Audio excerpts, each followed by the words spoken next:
Good morning students. Gyanmantri Vidyapeeth તરફથી ધરાધાર્ય તમારું ઓનલાઈન એજ્યુકેશનમાં સ્વાગત કરે છે. વિદ્યાર્થી મિત્રો, આપણો વિષય છે સામાજિક વિજ્ઞાન અને આપણે અત્યાર સુધીમાં સેમેસ્ટર પહેલાના 1 થી 9 પાઠનો અભ્યાસ કરી ચૂક્યા છીએ. તો વિદ્યાર્થી મિત્રો, આજના લેક્ચરમાં આપણે ટેક્સ્ટ બુક જે તમારી છે, પાઠ્ય પુસ્તક જે તમારું છે, એમાં પાઠ 9 પૂરો થાય પછી પુનરાવર્તન 2 કરીને જે આપ્યું છે તે આપણે આજે લેક્ચરમાં પુનરાવર્તનનો લેક્ચર, યાદ કરવાનો લેક્ચર આજે આપણે લેવાના છે. અને તમારે એ યાદ કરવાનું છે, રિવાઇઝ કરવાનું છે, પુનરાવર્તન કરવાનું છે.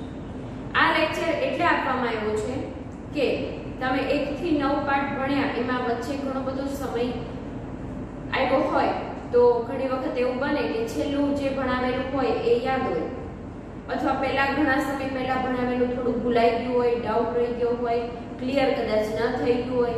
તો ઝડપથી તમને આ લેક્ચરમાં 1 થી 9 પાઠના તમામ મુદ્દાઓનું એકવાર સારી રીતે મહત્વના પ્રશ્નોનું પુનરાવર્તન થઈ જાય એ માટેનો આ લેક્ચર છે. એ લેક્ચર મહત્વનો છે કેમ કે તમને એક સાથે આખા સેમેસ્ટર પહેલાનું પુનરાવર્તન આમાં કરાવવાનું છે.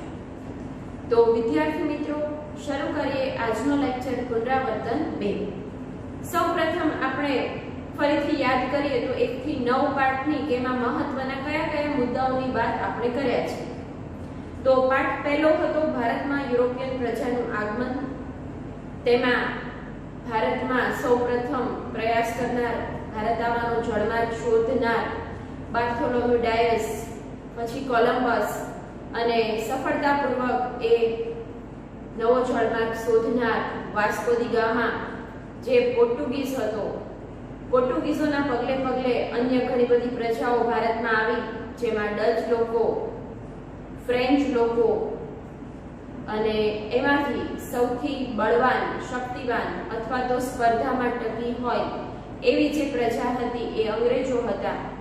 અને અંગ્રેજો સાથે આપણા ભારતના બંગાળાના સિરાજ ઉદ દૌલાનું એક યુદ્ધ થયું, જેની વિશે આપણે વાત કરી હતી પ્લાસીના યુદ્ધમાં.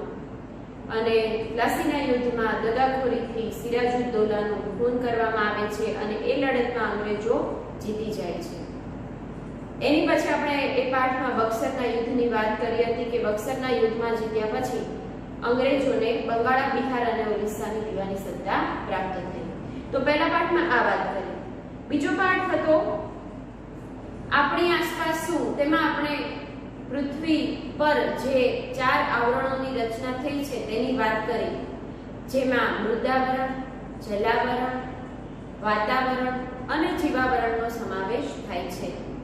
અને એ પાઠમાં છેલ્લે આપણે જોયું હતું કે માનવ પ્રવૃત્તિઓની આ આવરણો પર જે માઠી અસર થાય છે તેના લીધે ઘણા બધા પ્રદૂષણો છે એ જન્મ્યા છે, અને એ પ્રદૂષણોને કારણે ગ્લોબલ વોર્મિંગ જેવી સમસ્યા ઉદ્ભવી છે. તો વિદ્યાર્થી મિત્રો, આપણે આ આવરણોને, જે પ્રદૂષણ આવરણો પર જે અસર કરી રહ્યા છે, પ્રદૂષણ ફેલાવી રહ્યા છે, તે ઘટાડવું જોઈએ, એ ઓછું કરવું જોઈએ, એવી અસર, ખરાબ અસર ન પહોંચે કે જેથી કરીને ભવિષ્યમાં પાછી આપણે જ એ અસરો ભોગવવી પડે. તો બીજા પાઠમાં એની વાત કરી. ત્રીજો પાઠ હતો ભારતનું બંધારણ, જેમાં બંધારણ એટલે શું તેની વાત કરી. ભારતનું બંધારણ સૌથી વિશ્વમાં લાંબુ વિસ્તૃત બંધારણ છે તેની વાત કરી હતી. બંધારણ ઘડતરની પ્રક્રિયા વિશે અભ્યાસ કર્યો. બંધારણનું મહત્વ શું છે એ બાબત ભણ્યા હતા. અને બંધારણની કેટલીક વિશેષતાઓ, જેમાં લોકશાહી, ધર્મનિરપેક્ષતા અથવા તો બિનસાંપ્રદાયિકતા, સંઘ રાજ્ય, આવા બધા મુખ્ય તેમના લક્ષણો વિશે વાત કરી હતી. ત્યાર પછીની વાત ચોથા પાઠમાં આપણે વેપારી શાસકો કેવી રીતે બન્યા. તેમાં આપણે એ સમયમાં વેપાર અર્થે આવેલી જે પ્રજા હતી, અંગ્રેજો હતા, એ શાસનકર્તા બને છે અને તેની સમાજ જીવન ઉપર કેવી અસર થાય છે, ખેડૂતો અને ખેતી ઉપર કેવી અસર થાય છે, આપણા ભારતના વેપાર ધંધા એટલે કે હસ્ત ઉદ્યોગ, હુનર ઉદ્યોગ એ ચાલતા હતા, તેના ઉપર કેવી અસર થાય છે, અને એ સમયમાં અંગ્રેજો દ્વારા જે સુધારા વધારા થયા તેની કેવી અસર થાય છે, તેનો આપણે વિગતે અભ્યાસ કર્યો. ત્યાર પછી પાંચમો પાઠ એટલે પ્રાકૃતિક પ્રકોપો, જેમાં વિદ્યાર્થી મિત્રો આપણે પ્રાકૃતિક પ્રકોપો એટલે કે કુદરતી આપત્તિઓની વાત કરી હતી, જેમાં મુખ્યત્વે ભૂકંપ, જ્વાળામુખી વિસ્ફોટ, સુનામી, દાવાનળ, દુકાળ અથવા દુષ્કાળ, અતિવૃષ્ટિ અથવા પૂર જેને કહી શકાય એની વિશે, ભૂસ્ખલન વિશે, આ બધી આપત્તિઓ વિશે વિગતે અભ્યાસ કર્યો હતો. ત્યાર પછીની વાત કરીએ તો છઠ્ઠો પાઠ હતો, જેમાં અંગ્રેજ શાસનની ભારત ઉપર થયેલી અસરોની વાત કરી હતી. ખેડૂતોની પરિસ્થિતિ ખરાબ થઈ ગઈ, ખેતીવાડી પડી ભાંગ્યા, ખેડૂતો છે એ ગરીબ બની ગયા, એમની પરિસ્થિતિ દયનીય બની જાય છે. એ સમયમાં આવેલ વિલિયમ બેન્ટિકે ભારતમાં ઘણા બધા સુધારા વધારા કર્યા અને એ સુધારા વધારા તરફ ભારતના લોકોને શંકા હતી. એ બધી વાત આપણે આ છઠ્ઠા પાઠમાં કરી હતી. સાતમો પાઠ એટલે આબોહવાકીય ફેરફારો, જેમાં આપણે હવામાન એટલે શું, આબોહવા એટલે શું, વાતાવરણ એટલે શું, ગ્રીનહાઉસ ઇફેક્ટની વાત કરી, ગ્લોબલ વોર્મિંગની વાત કરી, ગ્લોબલ વોર્મિંગ એટલે શું, ગ્લોબલ વોર્મિંગની થતી અસરો અને ગ્લોબલ વોર્મિંગથી બચવાના ઉપાયો વિશે વિદ્યાર્થી મિત્રો આપણે વિગતે વાત કરી હતી. આઠમો પાઠ એટલે ભારતમાં સંસદની ભૂમિકા. સંસદ એક સર્વોચ્ચ સંસ્થા છે, જેમાં લોકસભા અને રાજ્યસભા એ બે ગૃહ આવેલા છે. રાષ્ટ્રપતિ, ઉપરાષ્ટ્રપતિનો સમાવેશ થાય છે અને તેની વિશે, સંસદ વિશે, સંસદના કાર્યો વિશે વિગતે વાત આપણે કરી હતી. છેલ્લો પાઠ એટલે ઈસવીસન 1857 નો સ્વાતંત્ર્ય સંગ્રામ. તો વિદ્યાર્થી મિત્રો આ સંગ્રામ શા માટે લડાયો, મુખ્ય કારણ શું હતું? તો આપણે વાત કરી ચૂક્યા છીએ કે અંગ્રેજોની દમનકારી કૂટનીતિ, દાવપેચ જે રમ્યા અને શાસનકર્તા બન્યા, ભારતના લોકોમાં અસંતોષ જન્મ્યો, જેમાં ઘણા બધા કારણો હતા. એ અસંતોષ જન્મવા પાછળ જેમાં વાત કરી હતી સામાજિક ધાર્મિક કારણની, રાજકીય કારણની, આર્થિક કારણની, લશ્કરી કારણની, તાત્કાલિક કારણની અને 1857 ના સંગ્રામમાં આપણા ગુજરાતની પરિસ્થિતિ કેવી હતી, ગુજરાતનું પ્રદાન કેવું હતું, ગુજરાતના લોકો કેવી રીતે લડ્યા હતા તેની વિશે વિગતે વાત કરી. સંગ્રામનો વ્યાપ અને તેના આગેવાનોની વાત કરી. સંગ્રામનો અંત કેવી રીતે આવ્યો, તેના પરિણામો કેવા રહ્યા, એની અસરો કેવી રહી, સંગ્રામ શા માટે નિષ્ફળ ગયો, આ બધા વિશે આપણે વિગતે વાત કરી ચૂક્યા છીએ. તો વિદ્યાર્થી મિત્રો આપણે આ 1 થી 9 પાઠના નામ અને મુખ્ય મુદ્દાઓની વાત કરી.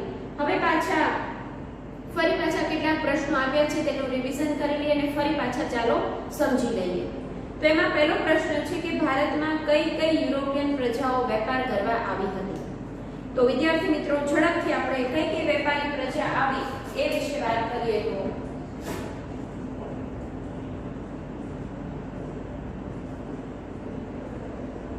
ભારતમાં આવેલ યુરોપિયન પ્રજાઓ, તો મેં તમને અગાઉ પણ પાઠ જ્યારે ચાલ્યો ત્યારે સમજાવ્યું હતું કે દેશના નામ અને પ્રજા એવી રીતે તમારે જવાબ લખવાનો હોય. તો પહેલી પ્રજા જે આવી એ કઈ? પોર્ટુગલના પોર્ટુગીઝો. ત્યાર પછી હોલેન્ડ કે નેધરલેન્ડના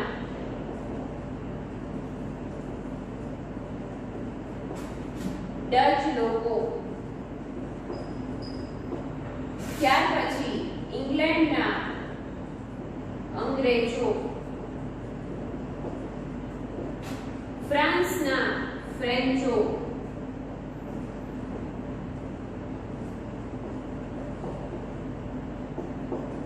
ડેનમાર્કની ડેનિશ પ્રજા. આવી રીતે તમારે જવાબ લખવાનો રહે. તો કઈ કઈ પ્રજા આવી ફરી એકવાર યાદ કરી લઈએ ઝડપથી. પોર્ટુગલના પોર્ટુગીઝો, હોલેન્ડ કે નેધરલેન્ડના ડચ લોકો, ઇંગ્લેન્ડના અંગ્રેજો, ફ્રાન્સના ફ્રેન્ચો, ડેનમાર્કની ડેનિશ પ્રજા. આ બધી પ્રજા ભારતમાં વેપાર અર્થે આવી હતી. આવી રીતે તમારે જવાબ લખવાનો રહે. બીજો પ્રશ્ન છે કયા બે યુદ્ધો પછી અંગ્રેજો ભારતમાં પોતાનો વેપાર વધારી શક્યા? તો વિદ્યાર્થી મિત્રો આપણને બધાને યાદ છે કે કયું પહેલું ઐતિહાસિક મહત્વનું યુદ્ધ? તો કે પહેલી વાત આપણે કઈ કરી હતી? પ્લાસીના યુદ્ધની. સૌપ્રથમ વખત આપણા રાજા રાજાઓની સામે આ અંગ્રેજો દ્વારા યુદ્ધ કરવામાં આવ્યું હતું, જે સિરાજુદ્દૌલા અને તેના 30,000 સૈનિકો અને રોબર્ટ ક્લાઇવ અને તેના અંગ્રેજ જે સૈન્ય છે તેની વચ્ચે થયું હતું. અને બીજું યુદ્ધ એટલે 1764 માં થયેલું બક્સરનું યુદ્ધ.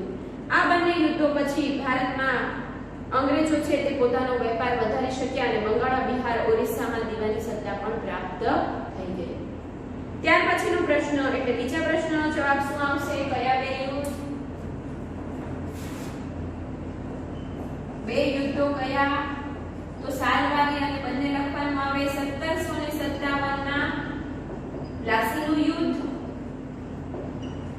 અને બીજો પ્રશ્ન જે છે એ કયો હતો? 1764 નો બક્સરના યુદ્ધમાં જે જીત મેળવી એ પછી અંગ્રેજોને પોતાનો વેપાર વધારવાની અને સત્તા જમાવવાની તક મળી જાય છે. તો બીજા પ્રશ્નનો જવાબમાં આ બંને યુદ્ધો આવે, સાલવારી સહિત લખવાના. ત્રીજો પ્રશ્ન છે આવરણો એટલે શું? તો વિદ્યાર્થી મિત્રો આપણે વાત કરી હતી કે સૂર્યમાંથી પૃથ્વી જ્યારે છૂટી પડી ત્યારે એના ઉદ્ભવના સમયે પૃથ્વીનું ચોક્કસ સ્વરૂપ અસ્તિત્વમાં આવે છે. અને જેમ આપણે વાત કરી હતી કે જે ઘન સ્વરૂપમાં રૂપાંતર પામ્યું એ મૃદાવરણ, જે પ્રવાહી સ્વરૂપમાં રૂપાંતર પામ્યું તે જલાવરણ, જે વાયુ સ્વરૂપમાં રૂપાંતર પામ્યું તે વાતાવરણ, અને આ જે ત્રણેય આવરણોના કારણે જે ચોથું આવરણ રચાયું એ જીવાવરણ. આ ત્રણ આવરણોને આધારે જીવાવરણની રચના થઈ. આ પૃથ્વીના આવરણો બન્યા અને એને જ આ આવરણો કહેવામાં આવે છે. તો આવરણો એટલે શું? ક્લિયર? ચોથો પ્રશ્ન બિન સાંપ્રદાયિકતા એટલે શું? તો ભાઈ બિન સાંપ્રદાયિકતા એટલે સામાન્ય ભાષામાં એવું કહી શકીએ કે ભારતના બંધારણમાં શબ્દ મૂકવામાં આવ્યો છે એટલે કે બધા જ ધર્મોને સમાન ગણવા. બિન સાંપ્રદાયિકતાનો સામાન્ય અર્થ એવો થાય છે કે બધા જ ધર્મોને સમાન ગણવા. કોઈ ધર્મની દ્રષ્ટિએ ઉચ્ચ નીચના ભેદભાવ રાખવામાં આવતા નથી. કોઈ પણ ધર્મ કે સંપ્રદાયને કોઈ સમર્થન કે ટેકો મળતો નથી. દેશનો વહીવટ પણ એ કોઈ ધર્મના આધારે ચાલતો નથી. દેશની સામે દરેક સમાન છે અને ભારત દેશના તમામ નાગરિકોને પોતાનો મનગમતો ધર્મ પાળવાની, સંપ્રદાય અપનાવવાની અને પોતાના ધર્મ અને સંપ્રદાયનો ફેલાવો કરવાની છૂટછાટ આપવામાં આવી છે. તેને જ બિન સાંપ્રદાયિકતા કહેવામાં આવે છે. ત્યાર પછીનો પ્રશ્ન ભારતના ગૃહ ઉદ્યોગો, હસ્ત ઉદ્યોગો પડી ભાંગ્યા. તેનું કારણ શું હોઈ શકે? બધા પ્રશ્નો, બધા મુદ્દાઓ હું લખતી નથી. આપણે માત્ર રિવિઝન કરવાનું છે ઝડપથી. તમને યાદ આવી જાય મારી સાથે તમે જે ડિસ્કશન કદાચ અહીંયા ક્લાસમાં હો તો કરી શકીએ. કેટલાક મુદ્દાઓ અને પ્રશ્નો તમારી જ પાસેથી મારે જવાબમાં મેળવવાના હોય, પણ અત્યારે આપણે ઓનલાઈન એજ્યુકેશન લઈ રહ્યા છીએ એટલે આપણે અત્યારે એ શક્ય નથી બનતું. એટલે હું જ તમને બધા જ પ્રશ્નોના જવાબ કહી દઉં છું અને રિવાઇઝ કરાવી દઉં છું. તો અત્યારે કઈ પોઈન્ટ્સ ને વધારે લખવાની જરૂર નથી, માત્ર આપણે ડિસ્કશન કરવાનું છે. તો વિદ્યાર્થી મિત્રો, ભારતના ગૃહ ઉદ્યોગો છે એ પડી ભાંગ્યા. એનું કારણ શું હોઈ શકે? તો તેની વાત કરીએ તો અંગ્રેજ શાસન દરમિયાન આપણને બધાને ખબર છે કે ખેડૂતો અને ખેતીની પરિસ્થિતિ કેવી થઈ ગઈ હતી, અને એટલે આ ખેત ઉત્પાદન જે થતું એટલે કે જે કાચો માલ ભારતમાં બનતો એ માલ ભારતમાંથી અંગ્રેજો દ્વારા ઇંગ્લેન્ડ નજીવી કિંમતે મોકલવામાં આવતો. અને ઇંગ્લેન્ડના વેપાર ધંધા છે એ વધુ સારા ચાલવા માંડ્યા, કારણ કે ઇંગ્લેન્ડમાં કારખાનાઓમાં, મિલોમાં બનતો માલ પાછો ભારતમાં એ બજારોમાં વેચવા માટે મૂકવામાં આવતો. અને બજારમાં એ ફરજિયાત ભારતના લોકોને ખરીદવાની પણ ફરજ પડતી. અને ભારતના બનતા માલ ઉપર અંગ્રેજોએ વધારે એ ટેક્સ નાખ્યો, એટલે ભારતમાં બનતો માલ ભારતના લોકોને જ મોંઘો પડે એવી પરિસ્થિતિનું સર્જન અંગ્રેજો દ્વારા કરી દેવામાં આવ્યું. અને તેથી આ ભારતના ભોગે ઇંગ્લેન્ડના કારખાના, મિલો ધમધમતા એટલે ખૂબ સારા ચાલવા લાગ્યા. અને ભારતના ગૃહ ઉદ્યોગો, હસ્ત ઉદ્યોગો, હુન્નર ઉદ્યોગો, ઉદ્યોગ ધંધા છે એ પડી ભાંગે છે. કાપડ અને અન્ય માલ ઉપર 80% જેટલી જકાત ભારતના માલ ઉપર નાખવામાં આવી હતી. એટલે વિદ્યાર્થી મિત્રો તમે વિચાર કરો, જે માલ છે એ 10-20 રૂપિયામાં બનતો હોય એમાં 8 થી 10 ગણી એની કિંમત વધારીને એ 20 રૂપિયાની વસ્તુ તમને 100 રૂપિયામાં પડે તો તમે એ વસ્તુ લેવા તૈયાર થાઓ નહીં. અને જ્યારે બીજી ઇંગ્લેન્ડથી આવેલી વસ્તુ છે 30-40 રૂપિયામાં મળતી હોય તો તમે જ વિચાર કરો કે તમે એ 30-40 રૂપિયાની વસ્તુ ખરીદશો કે 100 રૂપિયાની વસ્તુ ખરીદશો. અને જો 100 રૂપિયાની ખરીદો તો તમારી પાસે એટલું બજેટ હોય નહીં, એટલી આવક હોય નહીં. એટલે અંગ્રેજો દ્વારા આ એક ચાલ હતી, આ એક એવી પરિસ્થિતિ સર્જી દીધી કે ભારતના ઉદ્યોગ ધંધા પડી ભાંગ્યા. અને આપણા કેટલાય દેશના કારીગરો એ બેકાર બની જાય છે, કામ વગરના થઈ જાય છે. ત્યાર પછીની વાત તો ઈસવીસન 1857 માં અંગ્રેજ શાસન સામે સંગ્રામ છે સાથી ફાટી નીકળ્યો, સંગ્રામ સાથી શરૂ થઈ ગયો. તો એના કારણો, એના જવાબદાર બાબતો આપણે વાત કરી ચૂક્યા છે. મુખ્ય કારણ શું હતું યાદ કરીએ તો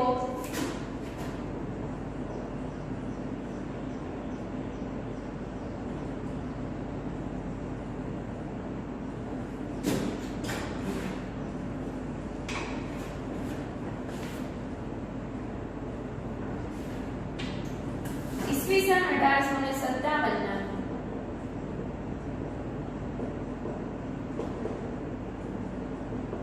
સંગ્રામનું મુખ્ય કારણ અંગ્રેજોએ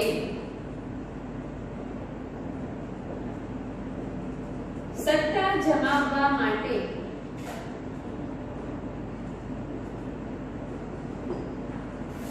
જે દમનકારી કૂટનીતિ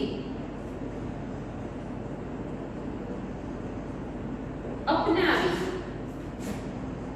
તેના લીધે ભારતના લોકોમાં જે અસંતોષ જન્મ્યો તે જ મુખ્ય કારણ બને છે. અને આ અસંતોષ જન્મવા પાછળ ના કેટલાક કારણો છે. તો એ કયા કારણો? તો વાત કરીએ તો 5 કારણો જવાબદાર હતા. પહેલું કારણ અગાઉ વાત કરી ચૂક્યા છે, સામાજિક જે સુધારણા વધારણા કરવામાં આવી, એટલે સુધારા વધારા જે થયા અંગ્રેજો દ્વારા તે ભારતીય લોકોમાં એ અપનાવી શક્યા નહીં. અને રૂઢિચુસ્ત લોકોને એવું લાગ્યું કે અમારી સમાજ વ્યવસ્થા, અમારા ધર્મ, અમારી સંસ્કૃતિનો નાશ કરવા અંગ્રેજો માંગે છે. એટલે સામાજિક અને ધાર્મિક કારણોસર લોકોમાં અસંતોષ જન્મતા એ સમયે કેટલાક આપણે વાત કરી હતી, પાઠ જ્યારે ભણ્યા ત્યારે કેટલાક કુરિવાજો સમાજમાં પ્રવર્તતા હતા. જેમ કે બાળ લગ્નો છે એ અટકાવવામાં આવ્યા, સતી પ્રથા પર પ્રતિબંધ મૂકવામાં આવ્યો, પડદા પ્રથા હતી, બહુપતિત્વ પ્રથા હતી. આ બધી સામાજિક જે કુરિવાજો છે, આ બધી પ્રથા છે એ બંધ કરાવવામાં આવી. એના ઉપર પ્રતિબંધ મૂકતા કાયદા ઘડવામાં આવ્યા. ધર્મ અને સંસ્કૃતિ છે એ અંગ્રેજો દ્વારા ફરજિયાત ખ્રિસ્તી ધર્મ અંગીકાર કરવામાં આવશે. આવી બધી વાતના કારણે લોકોમાં અસંતોષ જન્મ્યો હતો. ત્યાર પછીની વાત આપણે કરી હતી કે રાજકીય પરિસ્થિતિમાં મોટો બદલાવ આવ્યો. કેવી રીતે? તો કે આપણા રાજાઓના હાથમાંથી શાસન અંગ્રેજો દ્વારા એક્યા બીજી રીતે લેવામાં આવ્યું અને આપણા જે દેશી રજવાડાઓ હતા એમાં જે રાજાઓનું રાણી દ્વારા જે શાસન થતું તેના બદલે હવે ધીરે ધીરે એક્યા બીજી રીતે એ અંગ્રેજો દ્વારા સત્તા જમાવવામાં આવી. એટલે રાજકીય કારણોસર પણ એ બદલાવ આવવાથી રાજાઓ અને પ્રજા છે એમાં અસંતોષ જન્મ્યો હતો. ત્યાર પછીની વાત કરીએ તો આર્થિક કારણ, તો કે વિદ્યાર્થી મિત્રો ખેતીવાડી આપણા પડી ભાંગ્યા, ખેડૂતો છે એ દેવાદાર બન્યા, ભારતના હસ્ત ઉદ્યોગ પુનઃ ઉદ્યોગ પડી ભાંગ્યા, કેટલાય કારીગરો છે બેકાર બની ગયા. આમ દેશ છે આર્થિક રીતે જે સદ્ધર હતો, સમૃદ્ધ દેશ ગણાતો એ દેશ હવે જે સોને કી ચીડિયા કહેવાતો એ દેશ હવે પડી ભાંગે છે. અને આર્થિક રીતે પડી ભાંગતા લોકોમાં અસંતોષ વધે છે અને તે એ સંગ્રામ પાછળ જવાબદાર ગણાય છે. ત્યાર પછીની વાત કરીએ તો લશ્કરી કારણ. તો લશ્કરમાં આપણા હિન્દુઓની ભરતી તો કરવામાં આવી, પરંતુ હિન્દી સૈનિકોના પગાર છે એ સાવ ઓછા હતા. માસિક પગાર તેનો 7 રૂપિયા, જ્યારે બ્રિટિશ અથવા તો જે અંગ્રેજો છે એના જે સૈનિકો છે તેનો પગાર 150 રાખવામાં આવ્યો. હિન્દુઓને કોઈ આગળ બઢતીની તકો પણ મળતી નહીં અને તેમને સાવ તુચ્છ ગણવામાં આવતા, હલકા ગણવામાં આવતા. ભારતીય ધર્મ અને સંસ્કૃતિ પ્રમાણે હિન્દુઓ છે એ સમુદ્ર પાર એટલે કે સમુદ્ર ઓળંગીને બીજા દેશ જઈ શકે નહીં એવી માન્યતા એ સમયમાં પ્રવર્તી હતી. તો બ્રિટિશરો છે એ અન્ય દેશો સાથે યુદ્ધ લડવા માટે આપણા હિન્દી સૈનિકોને મોકલતા અને તેથી કરીને હિન્દી સૈનિકો જે બીજા દેશમાં યુદ્ધ લડવા જતા તેમને સમાજ, એમને જ્ઞાતિના લોકો એ સમાજ બહાર, જ્ઞાતિ બહાર કરવામાં આવતા.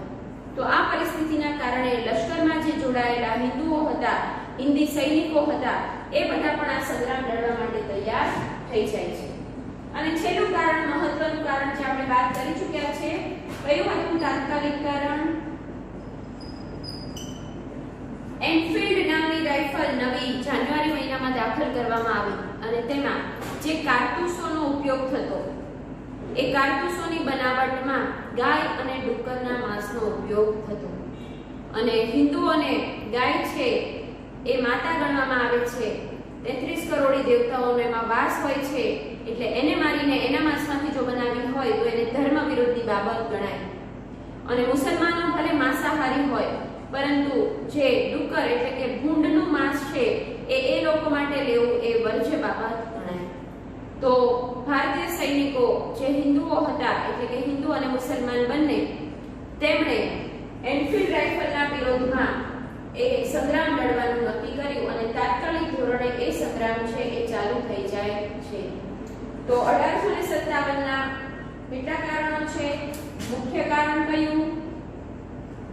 તો કે ભાઈ દમનકારી કૂટનીતિ અંગ્રેજો દ્વારા જે અપનાવવામાં આવી તેના લીધે અલગ અલગ કારણો બીજા પણ ઉત્પન્ન થાય છે, અસંતોષ જન્મે છે. એ અસંતોષ કયા કારણોસર જન્મે છે?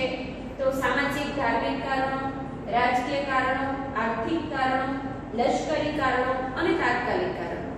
તો 1857ના સંગ્રામ થવા પાછળ આ બાબતો જવાબદાર છે. ત્યાર પછીની વાત કરીએ તો વિદ્યાર્થી મિત્રો, સંસદના મુખ્ય કાર્યો કેટલા છે અને ક્યાં ક્યાં? તો આપણને બધાને ખબર છે કે સંસદના મુખ્યત્વે 2 કાર્યો છે અને એ 2 કાર્યો ખૂબ મહત્વના ગણવામાં આવે છે. તો અગાઉ પણ પાઠ જ્યારે ભણ્યા ત્યારે આપણે આ વાત કરી ચૂક્યા છીએ. ફરી પાછા એકવાર યાદ કરી લઈએ.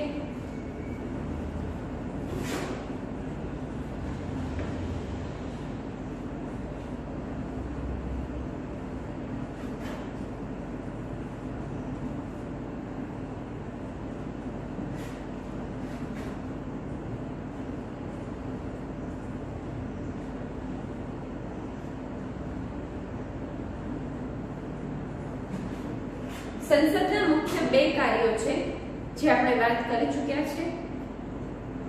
સંઘ યાદી અથવા તો જેને કેન્દ્ર યાદી કહેવાય.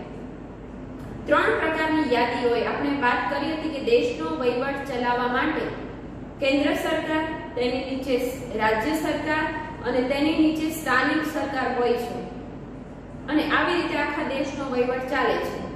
અને એ વહીવટમાં સરળતા રહે અને કાયદાઓ ઘડવાની બાબતમાં કેન્દ્રને કેટલાક વિષયો ફાળવી દેવામાં આવ્યા છે, રાજ્યને કેટલાક વિષયો ફાળવી દેવામાં આવ્યા છે અને એ બંને ભેગા મળીને એટલે કે કેન્દ્ર અને રાજ્ય દ્વારા સંયુક્ત યાદીના વિષયો નક્કી કરવામાં આવ્યા છે. તો સંસદનું કાર્ય શું છે? આપણે પહેલી જે વાત કરી છે એની વિશે હું સમજાવું છું, એટલે ફરી પાછું ભૂલાઈ ગયું હોય તો સંઘ યાદીના વિષયો અથવા તો કેન્દ્ર યાદીના વિષયો ઉપર નવા કાયદા ઘડે છે.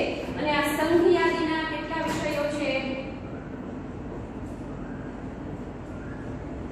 સંઘ કે કેન્દ્રની યાદીના વિષયો કેટલા? 97 વિષયો છે. કેટલા વિષયો? તો એ 97 વિષયો પર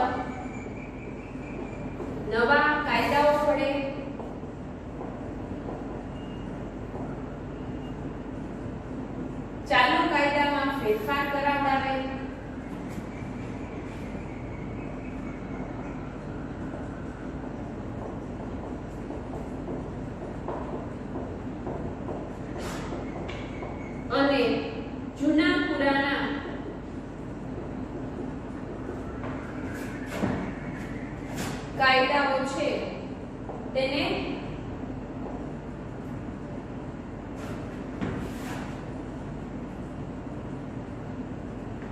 રદ કરે છે એટલે કે કેન્સલ કરે છે.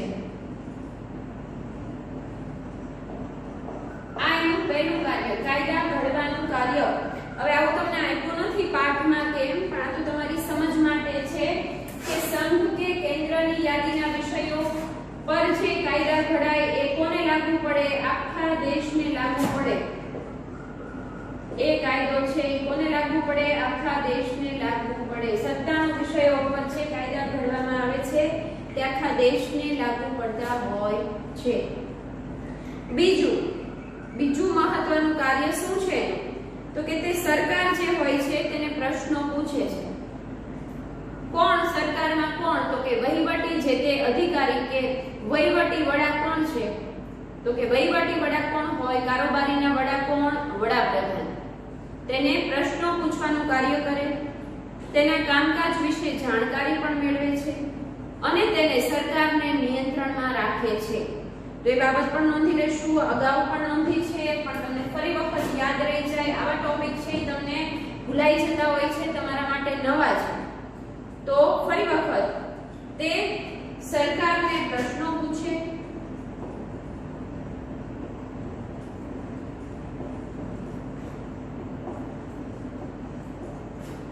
તેના કામકાજ વિશે જાણકારી મેળવે અને સરકારને નિયંત્રણમાં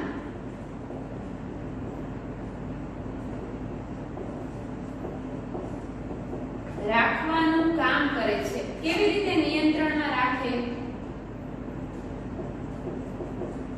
તો કે ભાઈ સરકારે જે તે જાહેરાત કરી હોય, જે તે એમણે નિર્ણય કર્યા હોય, એમણે જે તે બાબત દેશ માટે લાગુ પાડી હોય, તો સરકારે જવાબ દેવો પડે કે આ મેં કાયદો શા માટે બનાવ્યો, આ નિર્ણય મેં શા માટે કર્યો. જેમ કે અત્યારે તમે જુઓ તો પહેલાના સમયની વાત કરીએ તો નોટબંધી આવી હતી. અત્યારે છે અમુક સમય માટે લોકડાઉન જાહેર કર્યું, કર્ફ્યુનો સમય અમુક નિશ્ચિત કર્યો. તો એ બધી બાબતોમાં સરકારે ખુલાસો કરવો પડે. તો તમને જે તે મુખ્ય જે નેતા હોય છે એ લાઈવ આપણે આ સમક્ષ આવે છે, ટીવીમાં, રેડિયોમાં, બધામાં તમે સાંભળતા હશો, જોતા હશો કે એને પહેલા એ લાગુ પાડતા પહેલા જાહેરાત કરવી પડે, લોકોને સમજાવવા પડે. લાઈવ આવીને કરતા હોય છે નરેન્દ્ર મોદી, તમે જોયા હશે કે ભાઈ પરિસ્થિતિ અત્યારે કાબુ બહાર જાય એવું છે, લોકોને અત્યારે ઘરમાં જ રહેવું પડે એવી પરિસ્થિતિ છે. જો બહાર બધા લોકો એક સાથે ટોળા વળીને ભેગા મળશે અથવા જે તે કારણોસર મળશે તો કોરોનાનો ફેલાવો વધુ ને વધુ થશે અને એને લોકોને જાન ગુમાવવા પડે એવી પરિસ્થિતિ છે, કારણ કે હોસ્પિટલોમાં પણ જગ્યા નહોતી. તો આ બધી બાબતો વિશે દેશના લોકોને તેમણે જાણ કરવી પડે. એટલે કોઈ પણ નિર્ણય પોતાની રીતે ન રાખી શકે, પોતાની રીતે લઈ શકે નહીં. એટલે એવું કહેવામાં આવે કે સરકારને નિયંત્રણમાં રાખવાનું કામ કરે છે. સરકારને જવાબ દેવા પડે પ્રજાને, સંસદના સભ્યોને, કારણ કે પ્રજા દ્વારા જે સંસદના સભ્યો છે એ આગળ આવ્યા હોય છે, એ ચૂંટાયા હોય છે. સંસદના સભ્યો એટલે કયા સભ્યો? તો કે લોકસભા અને રાજ્યસભાના જે સભ્યો છે એ કેટલા સભ્યો? તો કે લોકસભાના 545 અને રાજ્યસભાના 225. એમાંથી જે સરકાર બની હોય છે તો તેમણે આ સંસદ સભ્યોને જવાબ દેવા પડે છે અને સરકારને નિયંત્રણમાં રાખવાનું કામ કરે છે. તો આ બંને તે સંસદના મુખ્ય કાર્યો થયા. હવે પછીની વાત કરવાના છીએ, છેલ્લી વાત જે છે ગ્લોબલ વોર્મિંગ એટલે શું. વિચાર કરો તમે, 2 મિનિટ 1 મિનિટનો સમય આપું છું. તમે પણ આ પાઠ બધા ભણી ચૂક્યા છો તો તમને એ વિષય શું યાદ છે? રિવિઝન કરતા હોય તો ક્લાસમાં હોઈએ તો સામસામે આપણે ચર્ચા થાય. તો તમે અડધી 1 મિનિટ વિચાર કરો, ગ્લોબલ વોર્મિંગ કોને કહેવાય?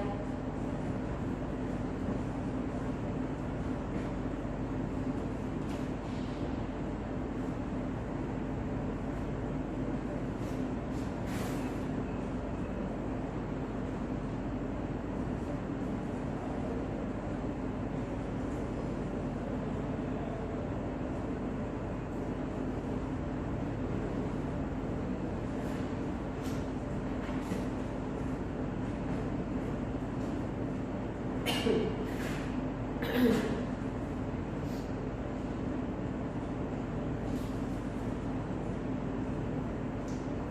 બધાને યાદ આવી ગયું હશે. આઈ હોપ કે તમને બધાને થોડું ઘણું તો યાદ હશે જ.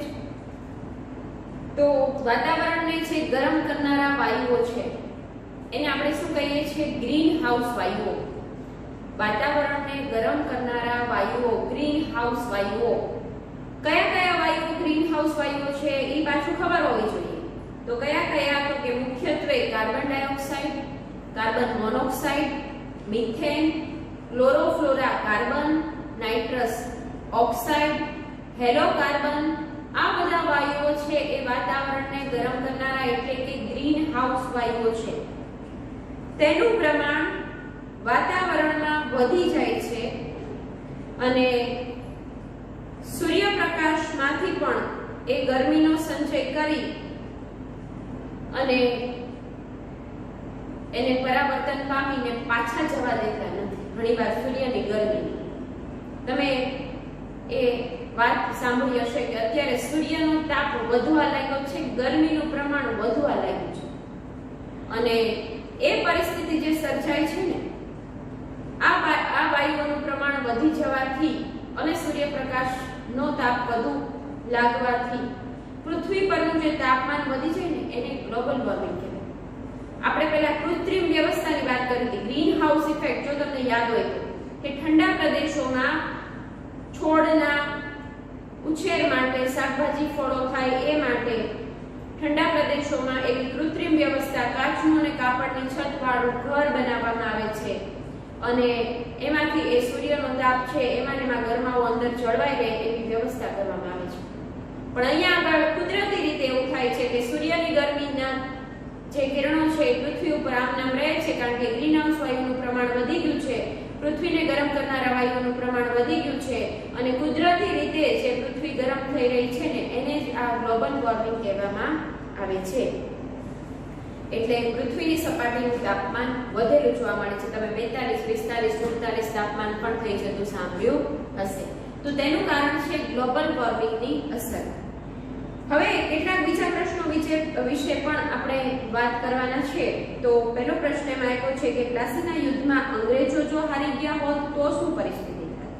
તો વિદ્યાર્થી મિત્રો, આપણે વિચાર કરીએ કે જો પ્લાસીનું યુદ્ધ એટલે કેવું, તો કે પ્લાસીનું યુદ્ધ એટલે ઇતિહાસમાં પ્રથમ વખત એવું કોઈ આપણા ભારતના રાજાઓ દ્વારા ભારતની પ્રજા સામે લડવા વાળા એ લોકો હતા.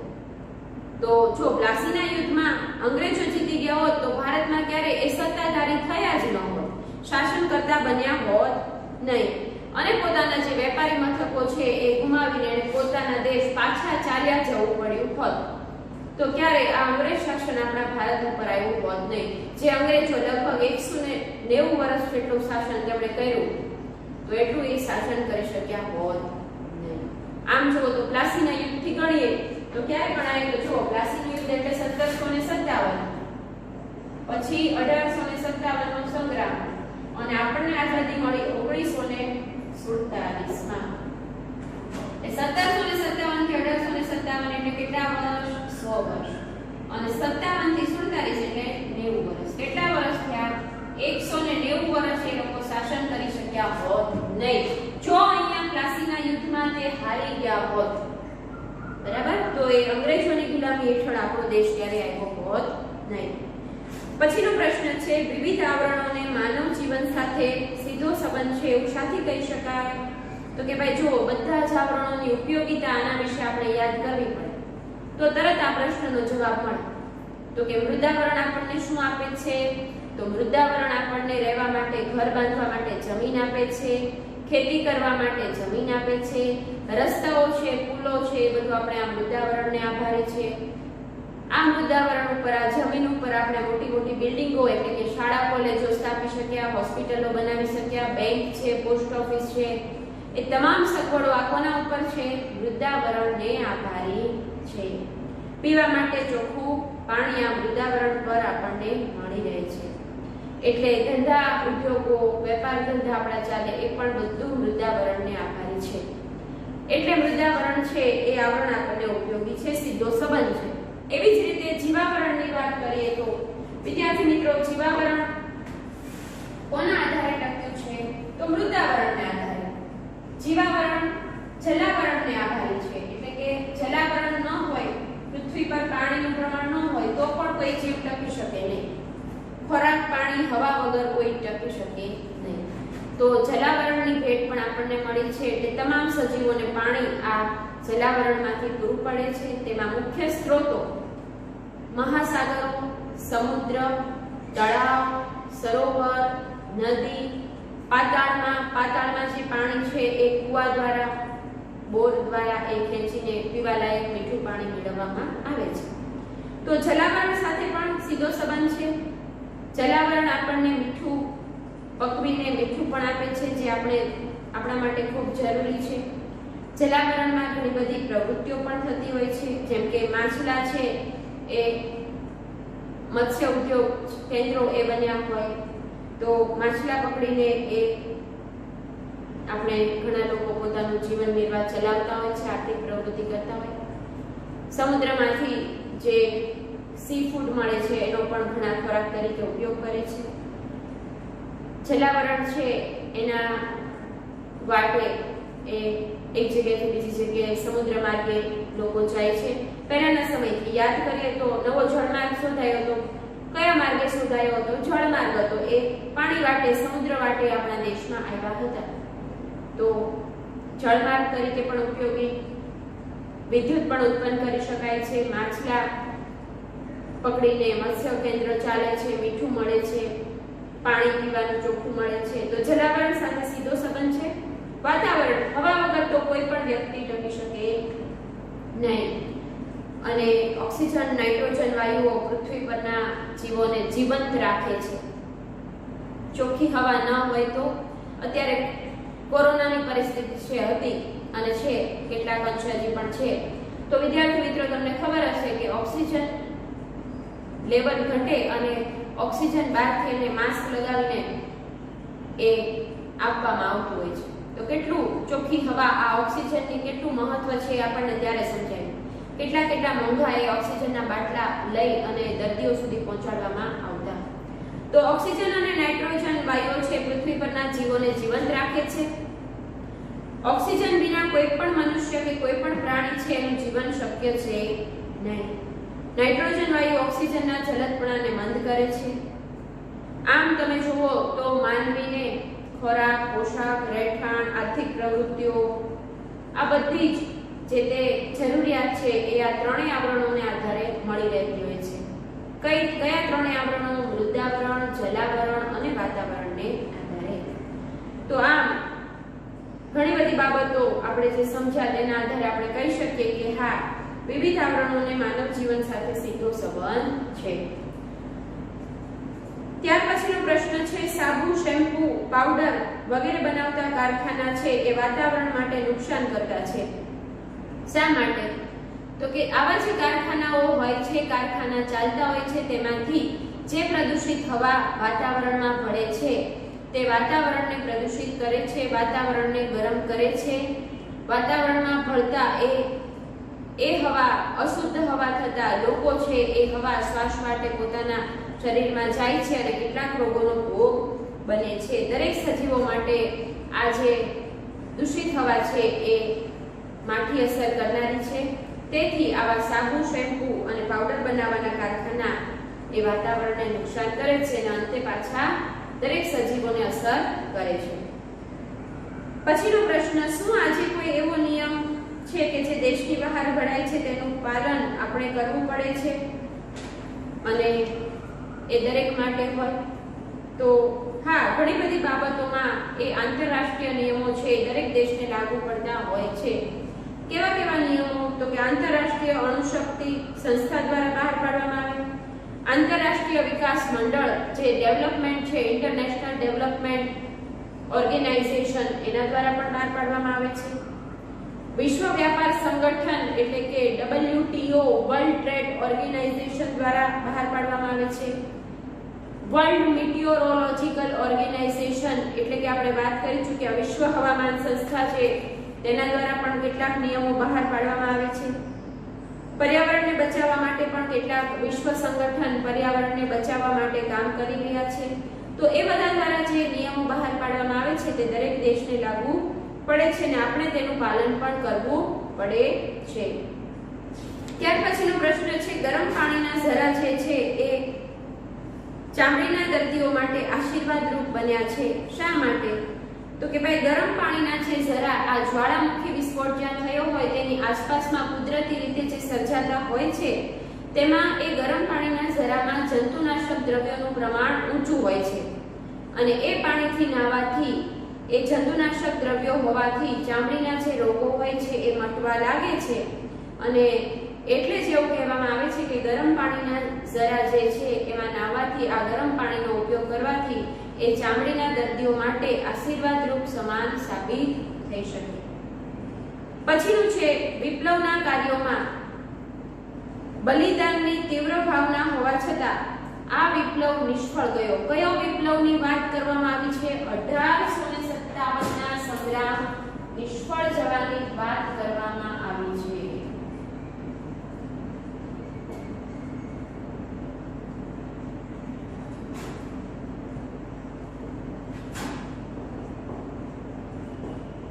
તેના કારણોની વાત કરવામાં આવી છે, કારણ કે આપણે અગાઉ વાત કરી કે તેના આગેવાનો મુખ્ય જે હતા આ સંગ્રામનો વ્યાપ વિસ્તાર કરનાર, એ બધામાં તો પોતાનું બલિદાન આપવાની ભાવના હતી અને ઘણા બધાએ પોતાના બલિદાનો પણ આપ્યા.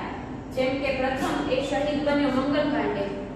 પછીની વાત કરીએ તો બહાદુર શાહ ઝફર, નાના સાહેબ પેશવા, કુંવરસિંહ, ઝાંસીની રાણી લક્ષ્મીબાઈ, આ બધાએ પોતાના બલિદાનો આ સંગ્રામમાં આપી દીધા. તો વિદ્યાર્થી મિત્રો, એ બધાને બલિદાનની ભાવના હોવા છતાં સંગ્રામ સાથે નિષ્ફળ ગયો. તો આપણે બધા જ કારણોની વાત આપણે આની પહેલાના પાઠમાં જ્યારે અભ્યાસ કર્યો ત્યારે ભણ્યા હતા. પહેલું તો કે સંકલનનો અભાવ હતો. બધા જ લોકો ભેગા મળીને લડતા નહોતા. સંગ્રામ માત્ર પોતાના પ્રદેશને મુક્ત કરાવવા માટે જ એ લડવામાં આવ્યો હતો. એ આખા દેશને અંગ્રેજોના શાસનમાંથી મુક્ત કરાવવા માટે લડાયો નહોતો.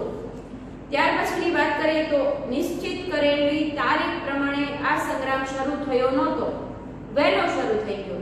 એટલે આયોજન છે એનું એ વેર વિખેર થઈ ગયું હતું. ઘણા રાજાઓ છે એ બ્રિટિશરોની તરફ રહીને લડ્યા હતા અને કેટલાક પ્રજા પણ, શીખો અને ગુરખાઓ પણ આ અંગ્રેજોની તરફી રહીને એમની તાકાતમાં વધારો થયો અને એટલે એમની તરફ રહીને એ સંગ્રામમાં લડત આપતા હતા. કેટલાક રાજાઓ તો સાવ નિષ્ક્રિય બની ગયા હતા, ઉદાસીન બની ગયા હતા. તેમને તો આ સંગ્રામમાં લડવું જોઈએ એવી ભાવના પણ દેશ માટે હતી નહીં. જુદા જુદા પ્રદેશમાં જુદા જુદા નેતૃત્વ હેઠળ આ સંગ્રામ લડાયો. કેન્દ્રીય નેતાગીરી કોઈએ લીધી નહોતી. આપણા સ્વાતંત્ર્ય સેનાનીઓ પાસે જરૂર પડે તો કોઈ સૈનિકો, આધુનિક શસ્ત્રો કે અન્ય સહાય પહોંચાડે એવી કોઈ વ્યવસ્થા નહોતી. કારણ કે એ સમયમાં વાહન વ્યવહાર, સંદેશા વ્યવહારનો વિકાસ થયો નહોતો. જ્યારે અંગ્રેજો પાસે ઈરાન છે, ઈરાક છે, એવા કેટલાક દેશોમાંથી અંગ્રેજોને આધુનિક હથિયારો અને તાલીમ પામેલા સૈનિકોની મદદ પહોંચાડવામાં આવતી. સંગ્રામ છે આપણે વાત કરીએ તો અગાઉ ભણી ગયા છે કે આખા ભારતમાં નહોતો ફેલાયો. ઉત્તર ભારતમાં તેનો વ્યાપ વધારે હતો, ઉગ્ર સ્વરૂપ ત્યાં જ લીધેલું હતું અને દક્ષિણ ભારતમાં તો લગભગ બહુ ઓછા સ્થળોએ સંગ્રામ લડાયો હતો. એટલે ભારતના અડધા દેશમાં તો ભારતમાં અડધામાં તો એ સંગ્રામ લડાયો હતો. જો આખો દેશ મળીને એક સાથે લડ્યો હોત તો એ બલિદાન છે એ કામમાં આવે અને સંગ્રામ એ સમય સફળ થાય, પણ નિષ્ફળ જાય છે. કેટલાક સમાજ સુધારકો પણ આ સંગ્રામમાં જોડાયા નહીં. શિક્ષિત વર્ગ, યુવા વર્ગ પણ આ સંગ્રામમાં જોડાયો નહીં. શીખો અને ગુરખાઓ પણ આપણી સાથે રહીને લડ્યા નહીં. રાજાઓ પણ કેટલાક અંગ્રેજો સાથે મળીને લડ્યા. કેટલાક રાજાઓ નિષ્ક્રિય બની ગયા અને છૂટાછવાયા અલગ અલગ વિસ્તારોમાં અલગ અલગ સમયે આ સંગ્રામ લડાયો હતો. ભારત છે વિવિધતા ધરાવતો દેશ છે. અલગ અલગ જાતિના લોકો, અલગ અલગ પોશાક, ભાષા, રહેઠાણ અલગ અલગ હતું. એટલે ભારત મારો દેશ છે એવી ભાવના કોઈનામાં હતી નહીં અને ભારતના નાગરિક તરીકે મારા દેશ માટે કંઈક કરવું જોઈએ એવી ભાવના કોઈનામાં નહોતી. તેથી એક સાથે મળીને ક્યારેય લડ્યા નહોતા. સંગ્રામના નેતાઓ અંગ્રેજોને હરાવીને ભારતમાંથી કાઢી મૂકવાને બદલે માત્ર ને માત્ર પોતાના જ પ્રદેશને મુક્ત કરાવવા માટે લડતા હતા. એ બલિદાન જે આપ્યા ને એ બધા લોકોએ પણ પોતાના પ્રદેશને મુક્ત કરાવતા જ મોટા ભાગે બલિદાન આપ્યા હતા. અને દેશ માટે મારે દેશને મુક્ત કરાવવો છે ને લડવું છે એવી ભાવના લોકોમાં નહોતી. એ ઉપરાંત લોક જાગૃતિ પણ નહોતી. આવી ઘણી બધી બાબતોના કારણે એ સમયે આ સંગ્રામ છે, આ વિપ્લવ છે 1857 નો સંગ્રામ એ નિષ્ફળ ગયો. આ બધા કારણો મુખ્ય ગણી શકો. હવે પછીની વાત, જે પ્રશ્ન આપ્યા છે તમારે જાતે ચકાસીને તમારે યાદ કરીને એ તમારે જવાબ લખવાના છે. જેમ કે આપણા બંધારણની મુખ્ય વિશેષતાઓ કઈ કઈ છે, અંગ્રેજ શાસનની ભારતના ખેડૂતો ઉપર કેવી અસર થઈ, વાતાવરણની શુદ્ધિ જાળવવા માટે તમે કેવા કેવા પ્રયત્નો કરો. આ બધા પ્રશ્નો તમારે તમારી રીતે વિચારવાના છે અને જવાબમાં લખવાના છે. તો હું તમને 1 થી 2 મિનિટનો સમય આપું છું કે તમે તમારી રીતે એ પ્રશ્નો વિચારો.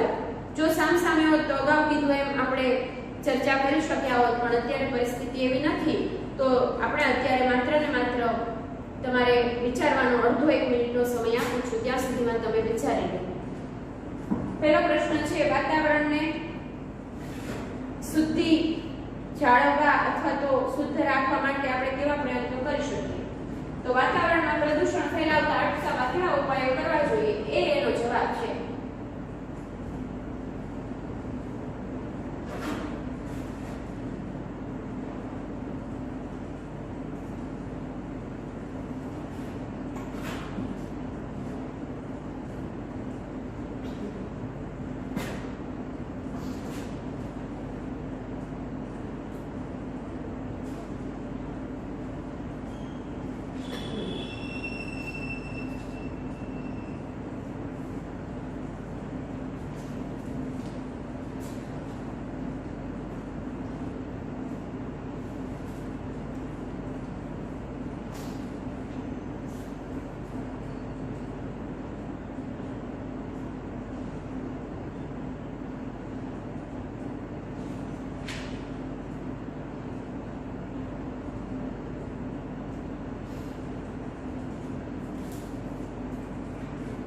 તો વાતાવરણને શુદ્ધ કરવા માટે સૌથી મહત્વની બાબત, તો પ્રદૂષણ ફેલાવતું હોય તો વાતાવરણને શુદ્ધ કેવી રીતે કરી શકાય કુદરતી રીતે? તો કે વૃક્ષો વાવીને.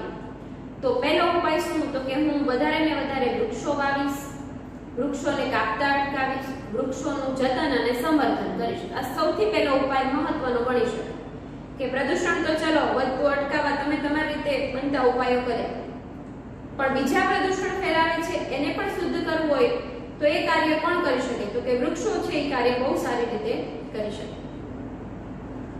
એટલે ઘરની આજુબાજુમાં પણ એ વૃક્ષારોપણ કરવું જોઈએ. ઘરમાં વપરાતા ઇલેક્ટ્રોનિક સાધનો, કયા કયા સાધનો આપણે વાપરીએ છીએ, તો કેટલા પ્રમાણમાં કયો વાયુ ઉત્પન્ન થાય છે એની વાત આપણે 7મા પાઠમાં કરી ચૂક્યા છે. તો કે ભાઈ વાતાવરણમાં પ્રદૂષણ ફેલાવતા આવા ઉપકરણો, આવા સાધનોનો ઉપયોગ કરકસરપૂર્વક ઓછો કરશું, બિનજરૂરી ન હોય તો બંધ કરશું સ્વિચ. તો કયા કયા ઉપકરણો? તો કે રોજિંદા ઉપકરણોમાં એસી છે, ફ્રીજ છે, ટીવી છે, લાઇટ પંખા છે, ઓવન છે, લેપટોપ છે, કમ્પ્યુટર છે, આ બધાનો ઉપયોગ જરૂર પૂરતો કરશું, ઓછો કરશું, કે જેથી કરીને વાતાવરણ ગરમ ન થાય, પ્રદૂષિત થાય નહીં. વિવેકપૂર્ણ ઉપયોગ કરશું. ઇકો ફ્રેન્ડલી કાગળનો ઉપયોગ કરશું, જેથી કરીને વૃક્ષો કપાય નહીં અને વૃક્ષોનો માવામાંથી જે કાગળ બને છે ફરી પાછો રિસાયકલ થઈને વાપરી શકાય. કુદરતી જેટલી પણ સંપત્તિ આપણને મળી છે તેનો વિવેકપૂર્ણ જરૂર પૂરતો જ ઉપયોગ કરશું. ઘરમાં કુદરતી રીતે હવા ઉજાસ આવે એટલે એવી વ્યવસ્થા, બારી બારણા એવી રીતે મુકાવવામાં આવે કે જેથી કરીને લાઇટ પંખા ઓછા જોવે, કુદરતી પ્રકાશ ઘરમાં આવે, કુદરતી હવા આવે એટલે પંખા અને એસી કુલરના ઉપયોગ ઓછા થાય, જેથી કરીને વાતાવરણમાં આ ગ્રીન હાઉસ વાયુઓનું પ્રમાણ ઘટાડી શકાય. કચરો હંમેશા કચરા પેટીમાં નાખીએ, ક્યાંય ગંદકી ન કરીએ. આવી બધી બાબતોનો ખ્યાલ જો રાખશું તો વાતાવરણને પ્રદૂષિત થતું અટકાવી શકાશે. કારખાના મિલો છે રહેણાંક વિસ્તારથી દૂર સ્થાપવા જોઈએ, એની આસપાસ એ વન ઉછેર કરવો જોઈએ, એટલે કે વૃક્ષો વધુ વધુ વાવવા જોઈએ, જેથી કરીને એ ફેક્ટરી કારખાના મિલોમાંથી નીકળતું જે ધુમાડો છે, પ્રદૂષણ છે, એનું પ્રમાણ ઘટી જાય, ફિલ્ટર થઈને ચોખ્ખા થઈને દૂર સુધી જાય. આવી બધી વ્યવસ્થા વિચારી શકાય કે જેથી કરીને વાતાવરણ ઓછું પ્રદૂષિત થાય. ત્યાર પછીની વાત છે કે અંગ્રેજ શાસન દરમિયાન ખેડૂતો પર કેવી અસર થઈ. તો આપણે વાત કરી હતી કે 1764 માં બક્સરના યુદ્ધ પછી બંગાળા, બિહાર અને ઓરિસ્સામાં તેને દીવાની સત્તા પ્રાપ્ત થઈ ગઈ હતી, એટલે કે મહેસૂલ ઉઘરાવવાની સત્તા. અને આ મહેસૂલ કેવો હતો તો કે અન્યાયી મહેસૂલ હતો. ખેડૂતોને જે વર્ષે પાક નિષ્ફળ જાય, ક્યારેક દુષ્કાળ હોય, પૂરની પરિસ્થિતિ હોય, એવા સમયે પણ નિશ્ચિત નક્કી કરેલું મહેસૂલ ભરવી પડે એવી વ્યવસ્થા અંગ્રેજો દ્વારા ફરજિયાત કરવામાં આવી હતી. ખેડૂતોએ એટલે આવી અન્યાયી મહેસૂલ પદ્ધતિનો સામનો કરીને ખેડૂતો છે એ પોતાની જમીન છે એ વેચી દેવા પડે એવી પરિસ્થિતિ ઊભી થાય. ઘરના દાગીના પણ વેચીને તેમણે એ મહેસૂલ ભરવું પડતું. અન્યાયી મહેસૂલ ભરવામાં પોતે ગરીબ બની જાય છે, નિર્ધન બની જાય છે. મોટાભાગની જમીનો ખેડૂતોને એ સમયે વેચી દેવી પડી. અને પાછું 1770 માં બંગાળામાં દારૂણ દુષ્કાળનો સામનો તેમણે કર્યો. એમાં ઘણા બધા ખેડૂતો ભૂખમરાના કારણે પણ મૃત્યુ પામ્યા હતા. અંગ્રેજોએ લોકોને કોઈ સહાય જાહેર ન કરી ભૂખમરાથી મરવા દીધા. અને આવી આકરી અને અન્યાયી મહેસૂલ પદ્ધતિ અને નિર્દયી લોકો જે અંગ્રેજો હતા એમણે શરૂઆત ભારતના બંગાળા, બિહાર, ઓરિસ્સાથી કરી અને ધીરે ધીરે એની અસર આખા ભારતમાં થવા લાગી હતી. એટલે ખેડૂતો અને ખેતીવાડી આપણા અંગ્રેજોના શાસન પછી પડી ભાંગ્યા. છેલ્લો જે પ્રશ્ન છે, ભારતના બંધારણની મુખ્ય વિશેષતાઓની વાત કરીએ તો ભારતના બંધારણની મુખ્ય વિશેષતાઓ એ કઈ કઈ છે? તો સૌપ્રથમ આપણે વાત કરી હતી લોકશાહી શાસન પદ્ધતિની, બીજી વાત કરી હતી બિનસાંપ્રદાયિકતાની, ત્રીજી વાત કરી હતી પ્રજાસત્તાક રાષ્ટ્ર છે, પ્રજાના હાથમાં સત્તા છે, અને છેલ્લી વાત એટલે કે સંઘ રાજ્ય છે. રાજ્યોનો બનેલો સંઘ એ ભારત દેશ છે. એટલે આ ભારતના બંધારણની મુખ્ય વિશેષતાઓ 4 છે. ફરી વખત કઈ કઈ? લોકશાહી શાસન પદ્ધતિ, બિનસાંપ્રદાયિકતા કે ધર્મનિરપેક્ષતા, પ્રજાસત્તાક અને સંઘ રાજ્ય આ ભારતના બંધારણની મુખ્ય વિશેષતા છે, જેની વિશે આપણે 8મા પાઠમાં વાત કરી હતી અને ત્રીજા પાઠમાં પણ કેટલીક વાત કરી હતી બંધારણ ભણ્યા ત્યારે. તો વિદ્યાર્થી મિત્રો, અહીંયા આપણું આ પુનરાવર્તન બીજું પણ પૂરું થઈ જાય છે. આઈ હોપ કે તમને 1 થી 9 પાઠના મહત્વના પ્રશ્નોની જે ચર્ચા કરી તેનાથી તમને સારું રિવિઝન થઈ ગયું હશે, યાદ બધું આવી ગયું હશે, જે તે તમારી WRT અને જે એક્ઝામ આવશે તેમાં તમને આ મદદરૂપ થશે. આજનો લેક્ચર પુનરાવર્તનનો હતો, તેથી આજે હું હોમવર્ક આપતી નથી અને બધાએ વધારે ને વધારે રિવિઝન કરવું, રીડિંગ કરવું, મોટા પ્રશ્નો છે તેની તૈયારી લખીને કરવી, પોઈન્ટ પાડીને લખવાની ટેવ પાડવી કે જેથી કરીને તમારું પ્રેઝન્ટેશન સારું બને. એકનું એક રિવિઝન કરવાથી 3 થી 4 વાર વાંચવાથી જ લાંબા સમય સુધી એ યાદ રહી શકશે.